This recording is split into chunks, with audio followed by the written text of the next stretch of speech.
Selamat berjumpa kembali dengan saya Rio Andriat di channel YouTube saya yaitu Andriat Rio.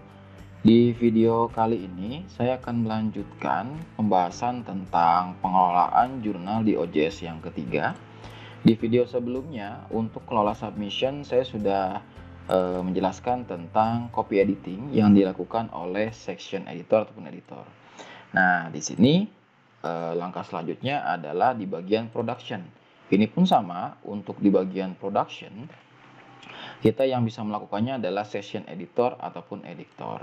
Dimana bahwa bagian production ini ya hasil daripada copy editing kita cek kembali versi copy editnya yang terakhir ya ini yang terakhir sebelum publish. Jadi kita mengecek kembali kelayakan daripada naskah yang akan dipublish. Mulai dari kita menyisipkan, mengecek kembali header footernya, lalu page number dan juga keterangan publikasi. Selain itu juga nanti kita convert menjadi file PDF karena nantinya file publikasi tersebut berupa file PDF yang nanti kita akan masukkan ke jurnal OJS-nya. Nah, lalu yang selanjutnya juga kita mengecek juga untuk metadatanya. Apakah naskah dengan metadata yang ada pada OJS itu sudah sesuai atau ketika ada perbaikan itu pun merubah. Nah, nanti kita akan lihat dan juga preview daripada jurnal tersebut.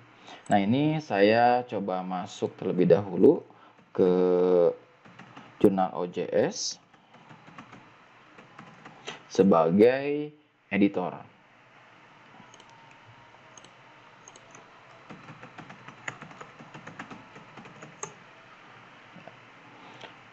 Nah, setelah masuk ke bagian editor, masih di bagian submission, di sini saya tinggal pilih jurnal yang akan saya proses ke bagian production. Nah, ini di bagian yang sudah masuk di bagian production, di sini saya melihat kembali jurnalnya dengan menu seperti ini. Yang pertama saya akan lakukan adalah mendownload kembali jurnal untuk mengecek ya, untuk mengecek kembali jurnal tersebut. Oke, setelah di-download, saya buka kembali jurnal tersebut. Di sini saya akan melakukan yang pertama adalah melihat kembali header footer, page number, dan juga keterangan publikasi. Nah, yang pertama saya akan lihat untuk header footernya, ini sudah betul.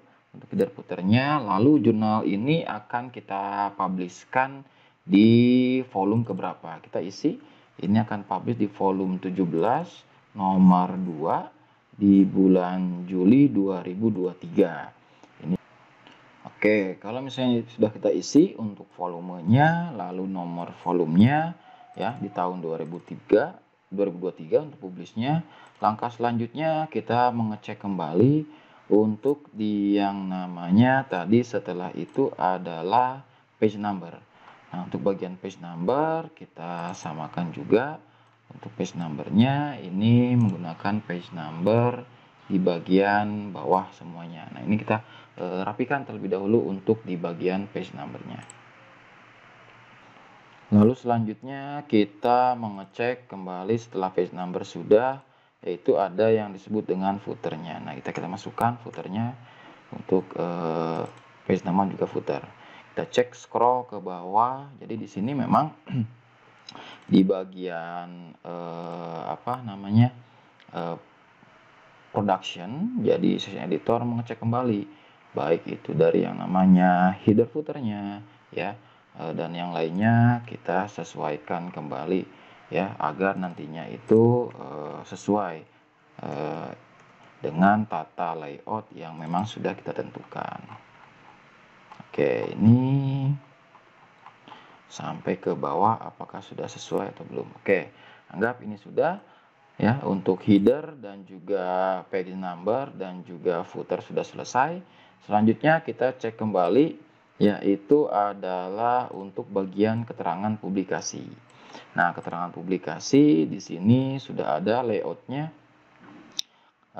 Ini berisi informasi tentang jurnal tersebut, kapan disubmit, kapan disetujui, ya, dan juga kapan nantinya untuk dipublikasi. Nah, untuk publikasi ini akan terschedulekan di tanggal 11 bulan Juli 2023. Lalu untuk diajukan dan disetujui, ini kita bisa mengecek kembali di bagian website. Ini masuk ke bagian yang namanya activity log. Oke, untuk mengecek activity log, kita tinggal klik di bagian activity log. Nah, di sini awal ketika jurnal tersebut disubmit itu adalah tanggal 4 bulan 6 2023. Nah, berarti di sini kita tinggal isikan bahwa pertama kali diajukan itu tanggal 4 bulan Juni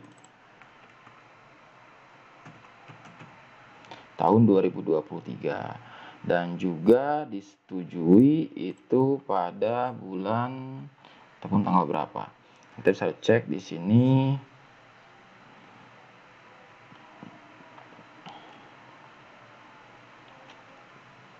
Nah, ini tanggal 24 bulan Juni 2023. Nah, berarti ini kita masukkan tanggal 24 bulan Juni tahun 2023. Nah, berarti ini sudah selesai untuk header, lalu juga footer dan juga page number, dan juga informasi daripada jurnal tersebut. Nah, langkah selanjutnya berarti setelah ini selesai, kita convert file tersebut menjadi file PDF. Ya, kita tinggal save saja menjadi file PDF. Oke. Nah, berarti kenapa kita harus convert menjadi file PDF? Karena nantinya untuk publikasi daripada naskah tersebut yang bisa di-download oleh orang lain ataupun pembaca itu nantinya berupa file PDF. Nah, sehingga kita harus menyiapkan galeri file untuk naskah yang publis di jurnal kita itu berupa file PDF. Oke, ini selanjutnya kita cek kembali setelah itu setelah di-convert ke file PDF adalah kita cek metadata.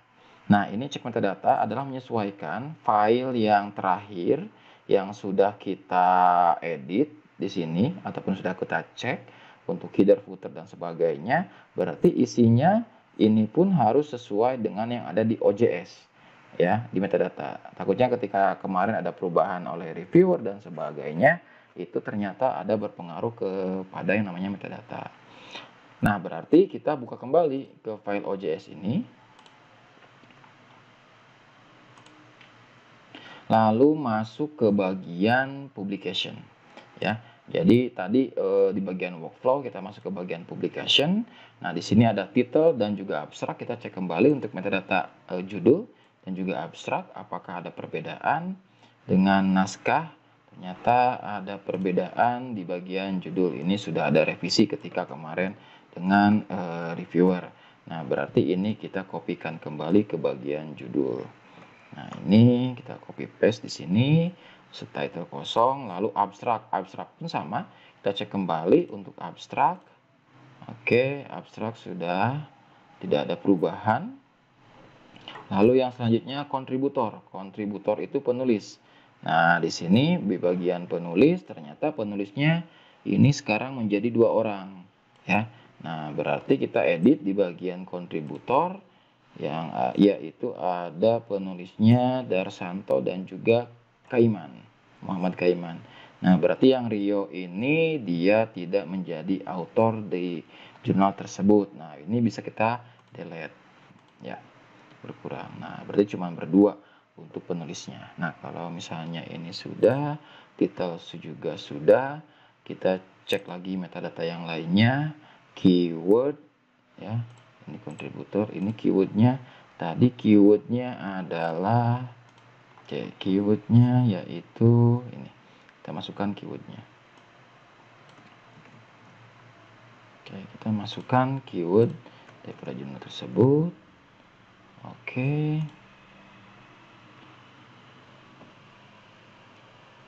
Oke.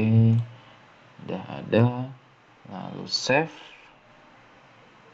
Untuk keywordnya, lalu referensinya juga kita cek takut ada perubahan. Oke, kalau misalnya tidak ada kita lewat, lalu galeri dan sebagainya. Nah, ini oke, isu ini belum.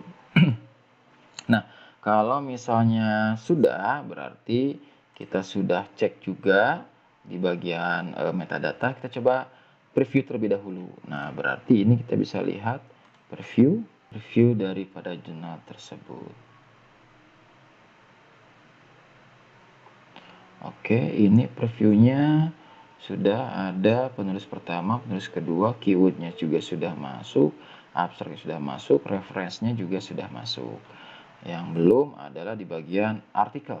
Oke, artikel berarti di sini di bagian artikel kita back kembali, kita tinggal masukkan file PDF-nya, yaitu tinggal masuk ke bagian ini adalah publication, lalu bagian gallery. Nah, di gallery kita tinggal masukkan add gallery, yaitu adalah file PDF.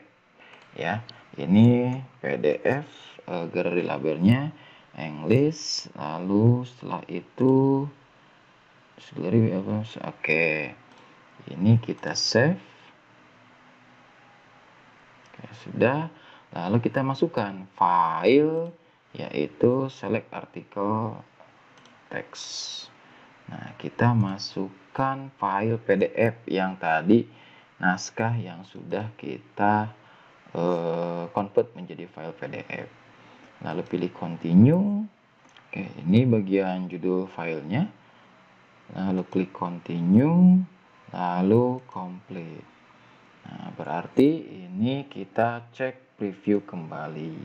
Ya, berarti file PDF yang tadi kita sudah siapkan. Nah, ini berarti sudah ada file PDF-nya yang nantinya bisa di download oleh author. Nah, ini nantinya ya file PDF yang akan muncul yang bisa di-download oleh pembaca ataupun reader daripada jurnal Nuansa Informatika. Nah, sampai saat ini berarti untuk di bagian production, setelah tadi menguploadkan file previewnya ya di bagian publication gallery, file PDF-nya sudah, berarti langkah sampai dengan saat ini untuk bagian production itu sudah selesai. Karena langkah selanjutnya itu harus di bagian journal manager yang nantinya dia harus menschedulekan schedule untuk publikasinya. Jadi kalau kembali ke workflow, nanti ini di bagian schedule for publication, nanti tinggal dimasukkan ke bagian isu, di mana bahwa nantinya adalah journal manager harus membuat isunya terlebih dahulu. Oke, itu mungkin yang dapat saya sampaikan untuk di bagian production untuk pengelolaan jurnal JOJS yang ketiga, di mana bahwa yang namanya copy section editor dan ataupun editor melakukan copy editor ataupun membuat versi copy edit yang terakhir yang mana layak untuk publish, mulai dari header, footer, page number, dan juga keterangan publikasi, mengoutput file ke PDF, cek metadata, dan juga menguploadkan file PDF ke galeri untuk nantinya dipublikasikan. Nah, sampai dengan saat ini itu saja yang dapat saya sampaikan. Kurang lebihnya mohon maaf, mudah-mudahan bisa bermanfaat. Terima kasih. Kita kembali lagi di video-video selanjutnya.